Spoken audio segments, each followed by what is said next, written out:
एक कहानी सुनाएं सर। आपको एक कहानी सुनाने आए हैं सर।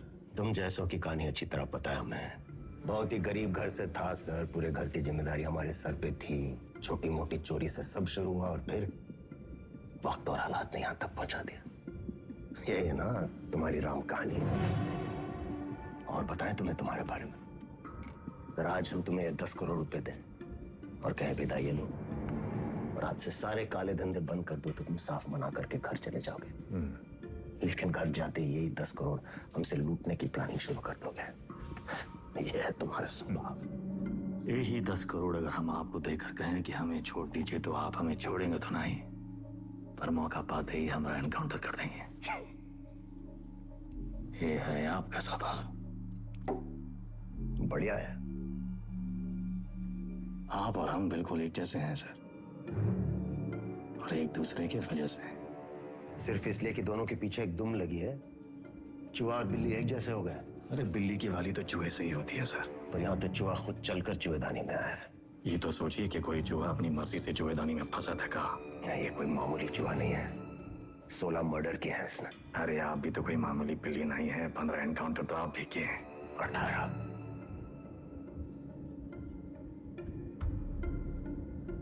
शिवगढ़ एनकाउंटर ऑपरेशन आप ही किए थे। अब्बास अली का ऑपरेशन था, लेकिन सही में तीनों का। पहले गोली उधर से चली, फिर सेल्फ डिफेंस में हमें भी फायर करना पड़ा। क्या करते? हमने 16 मारे, आपने 18। आप हमसे आगे हैं सर। नहीं, सवाल आगे पीछे का नहीं, सही गलत का है। लाइन किस तरफ सही है और लाइन किस तरफ गलत। मान लिया सर, आप राम, हम रावण। पर आप भूल रहे हैं सर कि राम को राम बनाने में रावण का बड़ा हाथ होता है। आप परेशान हो रहे थे ना कि वेदा अंडरग्राउंड अगर सेफ था तो बाहर कहाँ आया।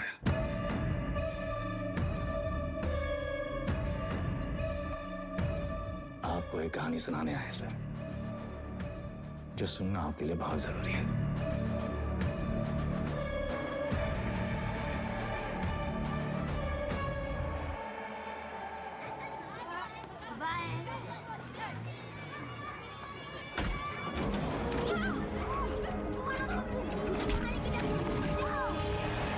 का लौंडा, वो पीडब्ल्यूडी वाला ठेकेदार जिसने उठाया, हमने इलाके से पकड़ उठाई। 1 करोड़ फिरौती मांग रहे हैं। पता करो कौन है ये लोग। भैया जी, भैया जी, हमका लागत है कौन बाहरी गए हैं, वरना कानपुर में आपसे कौन दुश्मनी लेगा। तुम्हारा रेपुटेशन खतरा में है। एक बार ये बात बाहर फैल गई कि परशुराम के इलाके में घुसकर कोई बाहर वाला कांड कर दे तो सब खत्म। एक डाले का हमरा।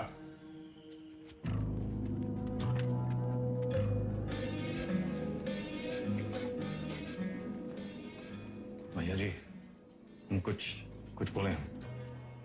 रखो उधर।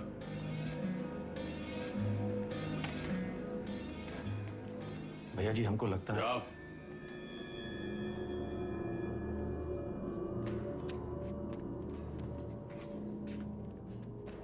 कौन है? अरे नया है कोई साला, अगली बार बीच में बोला तो लगा ही देंगे कंटा।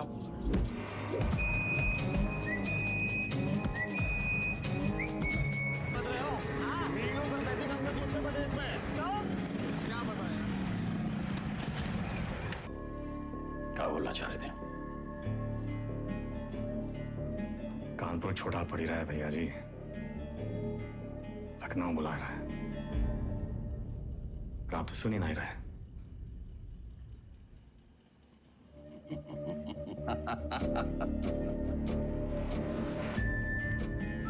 आज वहीं से ठेकेदारी का धंधा वेदा संभालेगा।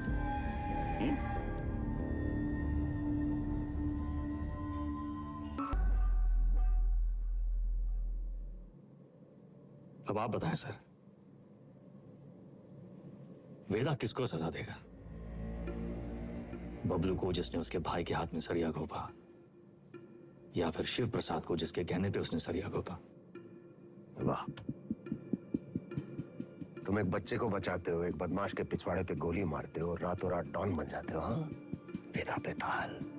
और अब पाप का घड़ा भर गया है, तुम्हारे सामने बैठ के पहेलियां बुझा रहे हो। खुद को अपनी कहानी के राम समझ बैठे हो क्या? ये सवाल हमारे बारे में है ही नहीं सर। सवाल तो धर्म संकट के बारे में है। धर्म संकट? अच्छे और बुरे में चुनना तो बड़ा आसान होता है सर, लेकिन ई कहानी में तो दोनों बुरे हैं।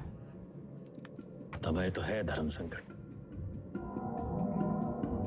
किसको सजा देंगे आप?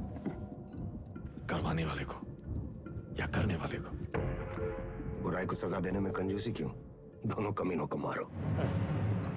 आपसे ये उम्मीद नहीं थी सर। दंड का विधान नहीं जानते हैं आप।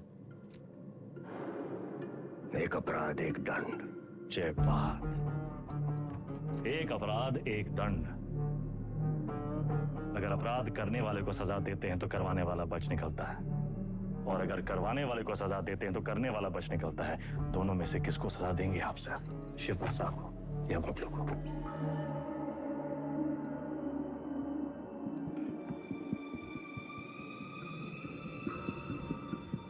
शिव प्रसाद ने जुर्म करवाया, बबलू ने जुर्म किया।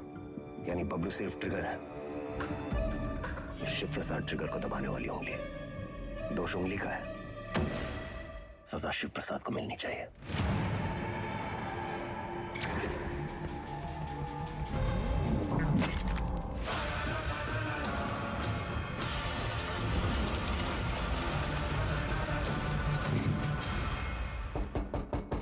तुमने जो किया तो सिर्फ अपने भाई के प्रेम में किया, या फिर अपनी क्राइम की दुनिया में चढ़ने के लिए?